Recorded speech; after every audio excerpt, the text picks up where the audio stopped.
السلام عليكم ورحمة الله وبركاته.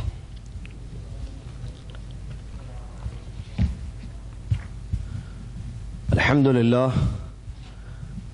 لله رب العالمين، والصلاة والسلام على رسوله الأمين، أما بعد. أعوذ بالله من الشيطان الرجيم، بسم الله الرحمن الرحيم. يا أيها الذين آمنوا اتقوا الله حق تقاته ولا تموتن إلا وأنتم مسلمون. يا أيها الناس اتقوا ربكم الذي خلقكم من نفس واحدة وخلق منها زوجها وبث منهما رجالا كثيرا ونساء، واتقوا الله الذي تساءلون به والأرحام إن الله كان عليكم رقيبا. يا أيها الذين آمنوا اتقوا الله وقولوا قولا سديدا يصلح لكم أعمالكم ويغفر لكم ذنوبكم، ومن يطع الله ورسوله فقد فاز فوزا عظيما. جشن میلاد النبی، پیارے نبی علیہ السلام کی پیدائش پر عام طور پر کچھ سالوں سے، کچھ عرصے سے جشن عید میلاد النبی کے نام پر منایا جاتا ہے، اور اس میں کیا کچھ ہوتا ہے بتانے کی ضرورت نہیں ہے. جیسے جیسے دن آ رہے ہیں، سال جیسے جیسے آ رہے ہیں، اس میں اور زیادہ چیزیں ایڈ ہوتی جا رہی ہیں یا داخل ہوتی جا رہی ہیں. ابھی میں اردو بلکہ ایڈ بولا، وہ اصل سمجھ سامعین کو سمجھانے کے لیے ہوتا ہے، ورنہ داخل کیا ہے؟ مقصد انگلش الفاظ جو ہم استعمال کرتے ہیں اپنے دوران درس، آپ لوگوں کو سمجھانا مقصد ہوتا ہے. آپ پوری اردو کیا یہ بولیے، ہم پوری اردو سیکھے ہوئے ہیں انشاءاللہ، تو پورا درس بغیر ایک لفظ انگلش کے بولے ہوئے انشاءاللہ آپ کے سامنے دیں گے. چلیں، تو جشن میلاد النبی کے نام پر بہت ساری چیزیں دنیا میں ہوتی ہیں. آج بعض جگہ باقاعدہ چھٹیاں دی جاتی ہیں اس دن، اور وہ 12 ربیع الاول ہے. ٹھیک ہے، اس سلسلے میں کئی باتیں ہیں. ایک پہلی بات، جس دن پیارے نبی علیہ السلام کی پیدائش ہوئی اسی دن نبی علیہ السلام کی وفات بھی ہوئی ہے. پہلا نکتہ، فرسٹ پوائنٹ، پہلا نکتہ. اگر دو چیزیں جمع ہو جائیں، خوشی اور غم، انسان خوشی منائے گا یا غم، اس کو سمجھنے کے لیے ایک چھوٹی سی مثال. کیا آپ کی شادی طے ہو گئی، سارے انتظامات ہو گئے، بہت دیر سے انتظار تھا شادی کا، ہو گئی بھائی، چلو شادی فلاں تاریخ کو شادی طے، ٹھیک ہے، مغرب کے بعد عقد نکاح آپ کا پڑھایا جائے گا انشاءاللہ. خوشی ہے پورے خاندان میں، دوست احباب، آپ نے تیاری کر دی، قاضی صاحب سے بات بھی کر دی، جگہ بھی متعین ہو گئی، کب آنا ہے، کس وقت آنا ہے، قاضی صاحب کو پڑھانے کے لیے کون لائے گا، ساری انتظامات المہم ٹھیک ہے ہو گئے. مغرب کی نماز کے فوراً بعد آپ کا نکاح پڑھایا جانے والا تھا، اور ظاہر بات اس دن نکاح تو آپ کی ازدواجی زندگی، جس کو انگلش میں میرڈ لائف کہتے ہیں، شروع ہونے والی تھی، جو ایک پسندیدہ زندگی ہوتی ہے ہر انسان کی. ٹھیک ہے نا. عصر کی نماز کے بعد آپ کو ایک فون آیا، السلام علیکم ورحمۃ اللہ وبرکاتہ. وعلیکم السلام ورحمۃ اللہ وبرکاتہ. آپ عبداللہ بھائی بات کر رہے ہیں؟ جی ہاں میں عبداللہ بات ہیں. آپ کے والد صاحب کے بارے میں خبر دینی تھی آپ کو. کیا ہوا، خیریت انشاءاللہ؟ والد صاحب تو مارکیٹ گئے ہوئے تھے. ہاں، والد صاحب کا اچانک ایکسیڈنٹ ہو گیا اور اسپاٹ پر ڈیتھ ہو گیا، آپ کے والد صاحب انتقال ہو گیا. آپ کے والد صاحب جلدی آئیے، جو ہے ہم ہاسپٹل لے جا رہے ہیں. اللہ اکبر. فوراً عبداللہ بھاگا اپنے گھر سے، جس حالت میں تھا ویسے بھاگا. دیکھا تو والد کی لاش پڑی ہوئی ہے، یا موت واقع ہو گئی، والد صاحب لاش. میرے بھائی تھوڑی دیر کے لیے سوچ کے بتائیے، اب عبداللہ کی وہ جو شادی کی خوشی تھی مغرب کے بعد کا عقد ہوگا، اس دن خوشی اور غم جمع ہو گئے ہیں. یہاں پر فطرت انسانی ہے، جب خوشی اور غم جمع ہو تو غم مقدم ہوتا ہے، خوشی نہیں. ختم خوشی بعد میں، کیونکہ غم آ گیا ہے. والد کی موت ہو گئی ہے گھر میں، بیٹا شادی کرے گا، جشن منائے گا شادی کا؟ نہیں میرے بھائی. اور یہ بات ہم عبداللہ کی کر رہے ہیں. اگر آپ جان کو بھی پوچھیں جا کر، ڈیئر جان، اگر آپ کی میرج ہو آج اور آپ کی فادر کی ڈیتھ ہو جو تو آپ جا کے کرسچن میں جا کر آپ چرچ میں اپنی شادی کریں گے، یا اپنی ڈیڈی کی ڈیتھ کا غم منائیں گے؟ تو جان جو مسلمان نہیں ہے، یہودی یا نصرانی ہے، وہ بھی یہی کہے گا کیا بات کرتے ہیں آپ، میں میرج کروں گا، میری کروں گا اس دن جس دن نہیں، اگر میرج میری ہوگی تو میں کینسل کر دوں گا، میں والد کا غم مناؤں گا. یہ فطرت ہے انسان کی. ایک چھوٹا سا پوائنٹ تھا. پیارے نبی علیہ السلام کی جس دن پیدائش ہوئی اس دن وفات بھی ہوئی ہے، جشن منایا جا رہا ہے. میں یہ نہیں کہہ رہا ہوں، یا میرے کہنے کا یہ مطلب نہیں ہے کہ ہم سب غم منائیں بیٹھ کر خاص طریقے سے. نہیں، غم تو ہے. آج ہماری خواہش نہیں ہے کہ ہمارے نبی علیہ السلام کو ہم دیکھے ہوتے، اور یہ بات ہمارے نبی صلی اللہ علیہ وسلم نے حدیث میں بہت پہلے بیان فرما دی. صحابہ سے مخاطب ہوئے اور فرمایا کہ تمہارے بعد یا میرے بعد کچھ لوگ آئیں گے جو تمنا کریں گے، آرزو کریں گے کہ انہوں نے مجھے دیکھا ہوتا. تو ہماری آج بڑی خواہش ہے. تو نبی صلی اللہ علیہ وسلم کی موت کا غم تو کس کو نہیں ہے بھائی، کوئی شک نہیں ہے. لیکن اسلام پر ہم عمل کرنے والے ہیں، جو اسلام ہمارے نبی صلی اللہ علیہ وسلم ہم کو دے گئے، اس اسلام میں غم کو ظاہر کرنے کی کوئی خاص نوعیت یا شکل ہمیں نہیں بتائی گئی ہے کہ یہ نماز پڑھو، یہ عبادت کرو، غم مناؤ. ایسے نہیں. تو اس لیے ہم غم بھی ویسے نہیں، لیکن دلوں میں یہ چیز ہوتی ہے. یہ اپنی جگہ ہے جو احساسات ہیں ہمارے. تو جشن کس بات پر منایا جا رہا ہے؟ ایک دوسری بات، کیا عید میلاد النبی کا کوئی تعلق اسلام سے ہے؟ اسلام دین مکمل ہے. ہمارے نبی علیہ الصلوۃ والسلام جن کی سیرت طیبہ، پیاری سیرت، ہمارے اسوہ حسنہ ہے، زندگی کا نمونہ ہے. ہم جو پڑھ رہے ہیں انشاءاللہ پڑھیں گے انشاءاللہ ہمیشہ. تو کیا ہمارے نبی صلی اللہ علیہ وسلم نے جو تعلیمات ہمیں دیں ان میں سے عید ہے میلاد النبی کی؟ ہمارے نبی علیہ الصلوۃ والسلام نے عید الفطر کا حکم دیا، اس کی تعلیمات ہے اپنی جگہ. رمضان کے اختتام پر جو عید منائی جاتی ہے، 10 ذی الحجہ کے دن جو عید الاضحیٰ، بقرعید جس کو ہم اردو میں کہتے ہیں، منائی جاتی ہے، اس کی اپنی تعلیمات ہیں. پیارے نبی صلی اللہ علیہ وسلم نے ہمیں دی ہیں، ہم عمل کرتے ہیں الحمدللہ. یہ 2 عیدیں تو معلوم ہیں ہمیں. تیسری عید میلاد النبی کہاں سے؟ کیا نبی صلی اللہ علیہ وسلم نے حدیثوں میں بیان فرمایا؟ کسی حدیث میں، قرآن کی کسی آیت میں اللہ تعالیٰ نے یہ فرمایا ہو کہ نبی کی پیدائش پر تم خوشی مناؤ؟ آیت ہے قرآن میں؟ کہیں نہیں ہے. حدیثوں میں نبی علیہ الصلوۃ والسلام نے کہیں فرمایا؟ بھئی معقول بات ہے، ربیع الاول کا مہینہ ہمارے نبی صلی اللہ علیہ وسلم کی زندگی میں آیا ہر سال، اور یہ 9 یا 12 تاریخ بھی آتی گئی. کیا کوئی مخصوص عمل پیارے نبی صلی اللہ علیہ وسلم کا صحیح سند سے ہم تک پہنچا؟ نہیں. صحابہ رضی اللہ عنہم اجمعین جو بے پناہ محبت اپنے نبی محمد صلی اللہ علیہ وسلم سے کرتے تھے کہ آپ کے تھوک، مبارک تھوک کو نیچے گرنے نہیں دیتے تھے، لے کر مل لیتے تھے اپنے جسم پر. وضو فرماتے پیارے نبی صلی اللہ علیہ وسلم، آنکھوں دیکھا حال لوگوں نے بیان کیا حدیثوں میں. حدیثوں میں یہ واقعات صحیح سند سے ہم تک پہنچے ہیں کہ پیارے نبی علیہ الصلوۃ والسلام وضو فرماتے تو وضو کی چھینٹوں کو صحابہ نیچے گرنے نہیں دیتے، اس کو لے لیتے تھے. اور یہ دشمنوں کے سامنے بھی پیش کیا گیا، نجاشی کے سامنے جو بتایا گیا، ہم نے آنکھوں سے ایسے ایسے حالات دیکھے. پیارے نبی علیہ السلام کو معمولی سی تکلیف ہو برداشت نہیں کرتے تھے، اپنی جانوں کو قربان کر دیا صحابہ نے آپ سے کی محبت میں. میں نے کہا نا، ایسے محبت کرنے والے صحابہ نہ ہیں نہ قیامت تک پیدا ہو سکتے. کوئی امتی نبی صلی اللہ علیہ وسلم سے ویسی محبت نہیں کر سکتا ہے جیسا صحابہ اکرام رضی اللہ عنہم اجمعین کو اپنے حبیب نبی محمد صلی اللہ علیہ وسلم سے تھی. سوال، ان لوگوں کو 9 اور 12 ربیع الاول یاد نہیں تھی جو اتنی محبت کرتے تھے، اٹھتے بیٹھتے تھے، دیکھتے تھے پیارے نبی صلی اللہ علیہ وسلم کو، زندگیاں ساتھ گزاری، تاریخ آئی اور گئی، عید میلاد النبی کا کوئی وجود نہیں رہا. اللہ اکبر. صحابہ اتنی محبت کرنے والے. اس کے بعد اور ان کو بہترین زمانہ رسول اللہ نے حدیث میں فرمایا، بہترین زمانہ میرا، اس کے بعد اس کے بعد اس کے بعد اس کے بعد، حدیث میں خیر القرون میں سے ہیں.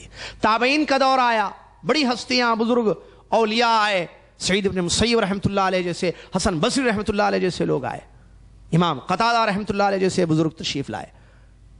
لیکن میلاد نہیں تھی، نہ منائی گئی. وہ دور بھی ختم. تابعین، اتباع التابعین جس کو تبع تابعی ہم اردو میں کہتے ہیں، ان کا دور آیا، اس میں بھی کچھ بھی نہیں. پھر ائمہ کا دور آیا جن کے فالوورز دنیا میں پھیلے ہوئے ہیں، مشہور ہیں. امام ابو حنیفہ رحمۃ اللہ علیہ کا دور، امام مالک رحمۃ اللہ علیہ کا دور، امام شافعی رحمۃ اللہ علیہ کا دور، امام احمد ابن حنبل رحمۃ اللہ علیہ کا دور. میلاد النبی نام کی کوئی چیز نہیں تھی. یہ کیا ہے؟ یعنی ائمہ اربعہ جو مشہور ہیں نا، ان کی زندگیوں میں بھی میلاد نہیں تھی. تو پھر میلاد یہ کب آئی؟ 7ویں صدی ہجری. ہجرت کے نبی صلی اللہ علیہ وسلم کے 700 سال کے بعد کی ایجاد کردہ چیز ہے یہ. اس سے پہلے وجود نہیں تھا اس کا. اور اس کو شروع کرنے والے عبیدیین ہیں. عبیدیین، یہ عبیدیین کون ہے؟ عبیدی فرقہ ہے ایک، جو سن 362 ہجری 362 ہجری میں مصر میں داخل ہوا اور وہاں سے ان کا دور شروع ہوا. 362 ایئر جو ہجرت کے 362واں سال ہے، جب سے ان کا پیریڈ، رولنگ پیریڈ وہاں شروع ہوا. دور حکومت ان کا کہاں پر؟ مصر میں. انہوں نے اس کو شروع کیا، اس سے پہلے کسی نے شروع نہیں کیا. یہ شروع بھی اسی سال نہیں کیا، 7ویں صدی ہجری میں شروع کیا، یعنی اس کے 300 سال کے بعد. خوب جشن منا کر. یہ لوگ جنہوں نے شروع کیا اپنے آپ کو کہتے تھے ہم آل بیت میں سے ہیں، اور انہوں نے 5 میلاد سٹارٹ کی. میلاد النبی، میلاد علی، میلاد فاطمہ، میلاد حسن، میلاد حسین. 5 میلاد مناتے تھے. اور اس کو شروع کرنے والا جو بادشاہ ہے، اس نے کیسے شروع کیا؟ لوگوں نے کہا اس کو کہ نصارہ کرسچن جو ہے کرسمس ڈے مناتے ہیں، یا عید میلاد، جشن میلاد مناتے ہیں عیسیٰ کی پیدائش پر. ہم نبی صلی اللہ علیہ وسلم کی پیدائش پر کیا میلاد نہ منائیں؟ اس نے کہا ہاں منانا چاہیے، کیوں نہیں منانا چاہیے؟ یہ کوئی حدیث پر عمل نہیں ہے. ہم لوگ آج مسلمان جذبات میں آ کر مناتے ہیں، یہ حدیث پر عمل نہیں ہے کوئی. یہ اس انسان نے اس کو سٹارٹ کیا. اس نے سوچا جب کرسچن اپنے نبی کی پیدائش پر جشن منائیں تو ہم کیوں نہیں منائیں؟ ہم بھی منائیں گے. چلو مناؤ. بادشاہ تھا، مناؤ خوب. کیا منانا؟ میلاد منانا. کس کی؟ سب کی مناؤ. کیونکہ وہ رافضی تھا، شیعہ جس کو کہتے ہیں، رافضی اپنے آپ کو کہتے تھے، وہ آل بیت. ان کے بارے میں بلکہ اور بتا دوں، اس نے کیا کیا؟ 5 میلاد سٹارٹ کی. کہا کہ میلاد النبی، میلاد علی، میلاد فاطمہ، میلاد حسن، میلاد حسین. خوب جشن سے ناچ گانا اور پکانا، فلاں اختلاط مرد و زن کا خوب جشن. اور یہ وہی لوگ ہیں جو یہاں مکہ آئے تھے اپنے دور میں اور آ کر حاجیوں کا قتل کیا تھا ان لوگوں نے.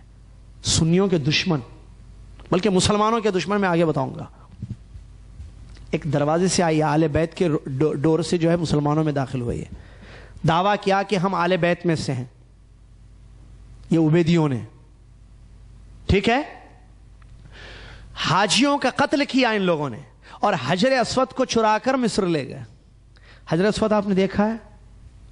دیکھا ہے؟ قریب سے دیکھا ہے یا دور سے؟ غور کیا؟ پیسز ہیں، ٹکڑوں کو جوڑا ہوا ہے. یہ ملے ہوئے ٹکڑے تھے، پورا پتھر تھا حجر اسود. یہ لوگ چرا کر لے گئے، توڑ کر لے گئے اس کو. تو ٹکڑے ملے تو اس کو لگایا گیا یہ ٹکڑے صحیح ہیں، لیکن پورا پتھر تھا پہلے. یہ وہ لوگ ہیں جنہوں نے جشن میلاد کو شروع کیا دنیا میں. فرسٹ مرتبہ، پہلی مرتبہ بڑے دھوم دراز سے منایا جاتا تھا. ٹھیک ہے. چلیے ان کے نسب کے بارے میں، ان کا جو دعویٰ تھا کہ ہم، یہ کون لوگ ہیں جنہوں نے اس بدعت کو دنیا میں شروع کیا؟ عبیدی لوگ ہیں. تو عبیدیوں کا دعویٰ تھا کہ ہمارا نسب ملتا ہے رسول اللہ صلی اللہ علیہ وسلم سے، ہم آل بیت میں سے ہیں. تو لوگ بڑی، ارے آپ آل بیت میں سے ہیں. جیسے آپ کسی کو بھی بولے بھائی کہ میں سید ہوں، بھائی ہمارے پاس بولتے ہیں سید، تو ٹھیک ہے سید لگاتے ہیں لوگ اپنے. ہو سکتا ہے ہندوستان پاکستان میں نبی صلی اللہ علیہ وسلم کے خاندان کے کوئی لوگ بسے ہوئے ہوں، ناممکن ہے، یہ امکان ہے. لیکن اپنے آپ کو رسول اللہ علیہ وسلم کے بعض لوگوں نے لگا بھی دیا ہے نام سے پہلے. ہم سید ہیں، معلوم ہے سید، ارے ہاں ماشاء اللہ سید ہے. ارے بھائی آپ کے گھر میں بیٹی نہیں کر سکتے ہم، یہ عجیب مسئلہ ہے ہمارے پاس. جیسا مجھے یاد ہے ہمارے پڑوس میں ایک سید صاحب رہتے تھے، ان کے گھر میں رشتہ آیا تو انہوں نے جب لڑکے والوں کو معلوم ہوا کہ یہ سید ہیں، بولے نہیں سید کی بیٹی نہیں کر سکتے ہم، بھائی جھاڑو دے گی گھر میں، برتن دے گا نہیں. رسول اللہ علیہ وسلم کے خاندان کے لوگ کیسے کام کریں گے؟ ایسا کانسیپٹ ہے، ایک ذہن ہے. سید کے گھر سے بچی نہیں لانا، ایک ذہن لوگوں کا غلط ہے یہ بات. فاطمہ رضی اللہ تعالیٰ عنہ رسول اللہ صلی اللہ علیہ وسلم کی بیٹی صاحبزادی کام نہیں کرتی تھی گھر میں. وہ واقعات آپ کو معلوم ہے جنہوں نے خادمہ طلب کیا تھا نبی صلی اللہ علیہ وسلم. چلیے تو ان لوگوں نے دعویٰ کیا، جنہوں نے اس بدعت کو دنیا میں عروج دیا، شروع کیا، سٹارٹ کیا، عبیدیوں نے 7ویں ہجری میں. ان کا دعویٰ تھا کہ ہمارا نسب رسول صلی اللہ علیہ وسلم سے ملتا ہے. تحقیق کرنے والے علماء جیسے شیخ الاسلام ابن تیمیہ رحمۃ اللہ علیہ اور اس کے علاوہ دیگر محققین علماء نے جب تحقیق کی ان کے نسب کی تو پتا چلا کہ یہ مجوس یا یہود کی اولاد میں سے ملتے ہیں. اللہ اکبر. کون؟ عبیدی، بنو عبید القداح جن کا اصل نام تھا. اچھا دیکھیے یہاں لکھا ہے، میں نے اس کو نوٹ کیا. انہوں نے اپنا نسب جا کر ملایا کس سے؟ علی رضی اللہ تعالیٰ کے خاندان سے. یہ حقیقی باطنی فرقہ تھا، یہ ایک عبیدی فرقہ جنہوں نے اسلام کو ختم کرنا تھا. ایک پلاننگ سے آئے، کیونکہ ایک بات آپ کو معلوم ہونا چاہیے، اسلام کو برباد کرنے کے لیے دشمن کے سامنے سب سے اچھا دروازہ ہے نبی صلی اللہ علیہ وسلم کی محبت کے نام سے داخل ہو جاؤ. مسلمان کوئی بھی چیز ایکسیپٹ کرنے کے لیے تیار ہو جائیں گے. اگر یہ میں کہوں کہ کل رات میں محبت میں کل رات نبی صلی اللہ علیہ وسلم میرے خواب میں آئے اور انہوں نے کہا تھا ایسے ایسے کرو، تو آپ سب میری بات مانیں گے فوراً. اچھا خواب میں کوئی بھی آدمی بول دے گا آپ تو مجھے پہچانتے ہیں، جانتے ہیں میں کہاں سے پڑھا ہوں، کیا پڑھا ہوں، جانتے ہیں. یہ اور بات، ایک انجانا آدمی بھی بول دے مان لیں گے فوراً بات. یا کسی چینل پر بیٹھ کر میں بولوں کسی کو، لوگ نہیں جانتے ہیں کہ میں نے کہاں سے تعلیم حاصل کی ہے، میری قابلیت کیا یا علم کیا ہے میرا، میں نے کیا پڑھا ہے، دین یا نہیں پڑھا ہے، بغیر میری کچھ تحقیق کے، بغیر میرے بارے میں کچھ جانے ہوئے محبت کے نام پر کوئی بھی بات بتا دوں لینے کے لیے تیار ہیں لوگ. ایسے نہیں ہوتا ہے میرے بھائی، یہ محبت نہیں ہوتی ہے. سچی محبت یہ ہے کہ انسان اصل صحیح بات کی تحقیق کرے اور اس بات کو ایکسیپٹ کرے. تو دشمنان اسلام اس بات کو اچھی طریقے سے جانتے ہیں، اسی لیے ان کو بھیجا گیا. بنو عبید القداح یہودیوں کی نسل میں سے ہیں، مجوسیوں کی نسل میں سے ہے.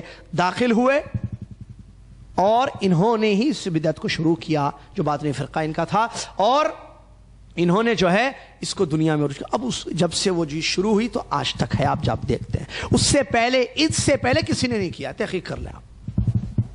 افسوس یہ کہ ہم تحقیق نہیں کرتے. عوام مناتی ہے جشن عید میلاد النبی، ان کو تقریروں کے ذریعے، چینلوں کے ذریعے، وعظ اور نصیحت کے ذریعے، کتابوں کے ذریعے، کیسٹس کے ذریعے یہ بتایا جاتا ہے پیارے نبی صلی اللہ علیہ وسلم کی محبت. پیارے نبی صلی اللہ علیہ وسلم، اس میں کوئی شک نہیں ہے، ہمارے نبی صلی اللہ علیہ وسلم کی محبت ہر انسان سے زیادہ ہم کو کرنی چاہیے. لیکن سوال یہ پیدا ہوتا ہے کہ محبت کا مطلب کیا ہے؟ محبت کا مطلب اتباع ہے یا ابتداء ہے؟ نبی صلی اللہ علیہ وسلم کے طریقے پر عمل کرنا یہ محبت ہے، یا نبی صلی اللہ علیہ وسلم کے طریقے سے ہٹ کر عمل کرنا یہ محبت ہے؟ پیارے نبی صلی اللہ علیہ وسلم کی مشہور حدیث، نبی علیہ الصلوۃ والسلام نے فرمایا من حدث فی امرنا ھذا ما لیس منہ فہو رد. متفق علیہ، بخاری مسلم کی حدیث. نبی علیہ الصلوۃ والسلام نے فرمایا جس نے ہمارے اس دین میں کوئی ایسا کام کیا جو ہم نے حکم نہیں دیا یا اس دین میں سے نہیں ہے، ما لیس منہ، اس دین میں سے نہیں ہے، فہو رد، اللہ تعالیٰ اس کو قبول نہیں کرے گا. من عمل عملا لیس علیہ امرنا فہو رد، جس نے کوئی بھی عمل کیا دین میں جس کا حکم ہم نے نہیں دیا، تو نبی علیہ الصلوۃ والسلام نے فرمایا اللہ اس کو قبول نہیں کرے گا. تو پھر کہاں سے یہ چیز ہم لے کر آئے؟ الیوم اکملت لکم دینکم، دین مکمل ہے. صحابہ کی زندگیاں ختم ہو گئی، تابعین طبع تابعین آ گئے، لیکن میلاد النبی نہیں تھی. تو ہم کیسے اس کو مناتے ہیں اور محبت کے نام پر مناتے ہیں؟ محبت کے نام پر ہمیں پیر کا روزہ یاد نہیں آتا ہے، نبی صلی اللہ علیہ وسلم کا طریقہ جمعرات کا روزہ ہمیں یاد نہیں آتا ہے. حالانکہ وہ نوافل ہیں، فرض نہیں ہے، لیکن نہ فرائض ہمیں یاد ہے نہ نوافل ہمیں یاد ہے تو ایک بدعت ہمیں یاد ہے جس کو ہم سنت کا نام دیتے ہیں. اور ہم سمجھتے ہیں کہ یہ حق ہے امتی پر کہ اپنے نبی صلی اللہ علیہ وسلم کی پیدائش پر جشن منائے. اور لوگوں کو جو گمراہ کیا جاتا ہے، جو پوائنٹ ہے گمراہ کرنے کا، وہ میں بتاؤں محبت کا نام لے کر تقریریں واضح. کیا آپ کو ہم کو محبت نہیں ہے؟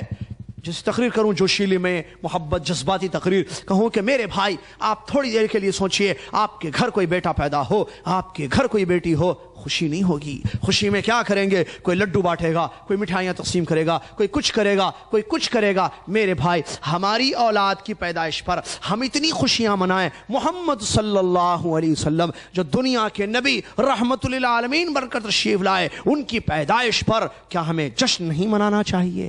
ذرا سوچو میرے بھائی. ابو لہب، کون ابو لہب؟ چاچا نبی صلی اللہ علیہ وسلم کا اپنے بھتیجے کی پیدائش پر اپنی لونڈی کو آزاد کرتا ہے، تو کیا ہم مسلمان اپنے نبی صلی اللہ علیہ وسلم کی پیدائش پر جشن نہیں منا سکتے؟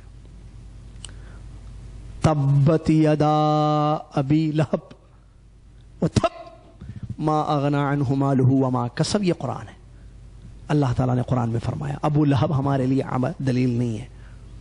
ابو لہب نے لونڈی آزاد کر دی، اس کا عمل ہمارے لیے دلیل ہے؟ نہیں. ابو لہب کافر تھا، جہنمی ہے. قرآن کی آیت ہے سیصلا، آپ ہم پڑھتے ہیں نمازوں میں، سیصلا نارن ذات لہب، دہکتی ہوئی آگ میں جانے والا ہے. وہ اللہ نے قرآن میں فرمایا. اس کا عمل ہمارے لیے دلیل بن گیا. قرآن اور حدیث، صحابہ کا فہم یا منہج ہمارے دلیل ہے. قرآن میں ہے میلاد کے بارے میں کچھ نہیں ہے، حدیثوں میں ہے نہیں ہے. صحابہ نے منایا نہیں منایا. اور پہلا پوائنٹ ذہن میں رکھیے, خوشی اور غم ملے ہوئے ہیں, وہ بھی ذہن میں رکھیے. کس بیس پر منایا جا رہا ہے؟ جب ایک چیز بدعت, اور ابلیس کو یہ چیز پسند ہے. سفیان ثوری رحمۃ اللہ علیہ نے جو اچھی بڑی بات بیان فرمائی کہ جو ہے ابلیس جو شیطانوں کا سردار ہے, اس کو گناہ سے زیادہ بدعت پسند ہے. کیوں؟ اس لیے کہ بدعت کرنے والا کم توبہ کرتا ہے, گناہ کرنے والے توبہ کر لیتے ہیں. گناہ کرنے والے کو معلوم ہے کہ میں گناہ کر رہا ہوں, بدعت کرنے والے کو نہیں معلوم کہ میں گناہ کر رہا ہوں. اس لیے ابلیس چاہتا ہے کہ خوب بدعتیں پھیلائے, اس نے پھیلایا ہے. اب اس میں کیا کیا چیزیں ہوتی ہیں آپ کو معلوم ہے. نبی صلی اللہ علیہ وسلم کی ذات میں غلو کیا جاتا ہے. یہ عقیدہ رکھا جاتا ہے کہ نبی صلی اللہ علیہ وسلم آتے ہیں حاضر ہوتے ہیں. یہ کہاں ہے یہ نہیں ہے. نبی صلی اللہ علیہ وسلم آتے ہیں حاضر ہوتے ہیں, یہ عقیدہ. یا دوسری جو ہے نبی صلی اللہ علیہ وسلم خوش ہوتے ہیں اس سے, یہ عقیدہ. محفلیں منعقد کی جاتی ہیں, ٹھیک ہے. مرد و زن کا اختلاط حرام ہے نا اسلام میں, وہ چیزیں ہوتی ہیں. گانا بجانا جائز ہے اسلام میں, حرام ہے. دوسری جگہ کی بات, ارے گھروں میں بجاتے ہیں, ارے گھروں میں بھی بجائے تب بھی حرام, یہاں بھی بجاؤ تب بھی حرام. بھائی بات کو بات سے مت ملاؤ. بات ہو رہی ہے میلاد النبی میں, آپ جو ایک عبادت کے طور پر کرتے ہیں, ایک دین کا نام اس کو دیا جاتا ہے, دین نہیں ہے یہ میں بتانا چاہ رہا ہوں. کیونکہ دین وہ ہے جو اللہ تعالیٰ نے اتارا, محمد صلی اللہ علیہ وسلم نے پہنچایا, صحابہ نے سمجھ کر عمل کیا, بات ختم. امام مالک رحمۃ اللہ نے فرمایا جو دین مدینہ میں دین نہیں تھا محمد صلی اللہ علیہ وسلم کے دور میں, قیامت تک وہ چیز دین نہیں ہو سکتی. کہاں سے آ گئی یہ چیز؟ پھر اب ظاہر بات ہے غلط چیز ہوگی تو اس کا نتیجہ بھی غلط ہوگا. نتیجہ آج کیا دیکھتے ہیں, مرد و زن کا اختلاط ہے, اور خاص طور سے ایسے ممالک جیسے جہاں ہندو اور دوسرے بھی رہتے ہیں, لڑائیاں فلاں. نوجوانوں کو ایک موقع ملتا ہے, ہم نے آنکھوں سے جاتے ہوئے, ہم نہیں مانتے اس دن جاتے ہوئے راستے بند ہیں, لوگوں کی تکلیف ہے, اور لڑکوں کو جو ہے وہ آوارہ گردی کرنے کا ایک اچھا موقع مل گیا ہے. اس میں خوب آوارہ گردی ہوتی ہے, پلاننگ ہوتی ہے, ملنا بہت سارے. حتیٰ کہ وہ لوگ وہ علماء, اللہ ہدایت دے علماء کو بھی جو لوگوں میں یہ بدعت پھیلائے ہوئے ہیں, وہ علماء جو کہتے ہیں نہیں منانا چاہیے, انہوں نے جب اس کی گند دیکھی, اس کی خرابیاں, اس کے مفاسد دیکھے, کہا کہ بھائی منانا ہے لیکن مسجد میں مناؤ, باہر مت مناؤ. وہ علماء بھی مجبور ہو گئے, کیا ہے یہ کر رہے ہیں لوگ آج. تو اس میں کوئی شک نہیں ہے یہ بنو عبید کی ایجاد کردہ بدعت ہے, اسلام سے اس کا کوئی تعلق ہے نہیں ہے. اسلام سے کوئی اس کا تعلق 700 صدی ہجری کے بعد ایجاد ہوئی چیز ہے. تو اس چیز کو ہم ایک دین کا نام دے کر اس پر جشن منائیں اور خوشیاں منائیں یا مخصوص عبادتیں کریں جو حدیثوں میں نہیں ہے, اس سے اپنے آپ کو بچانا چاہیے. اللہ تعالیٰ مجھے اور آپ کو, دنیا کے تمام مسلمانوں کو اس بات کی توفیق عطا فرمائے کہ ہم حقیقی اسلام کو پہچانیں, نبی علیہ السلام کے صحیح طریقے کو جانیں اور اس کے مطابق زندگی گزاریں, اور جو چیزیں دین میں ایڈ کی گئی ہیں, ملا دی گئی ہیں, ان کو پہچان کر اس سے اجتناب کرنے کی اور اس سے دور رہنے کی ہم سب کو اللہ تبارک و تعالیٰ توفیق عطا فرمائے. آمین. وآخر دعوانا الحمدللہ رب العالمین. والسلام علیکم ورحمۃ اللہ وبرکاتہ.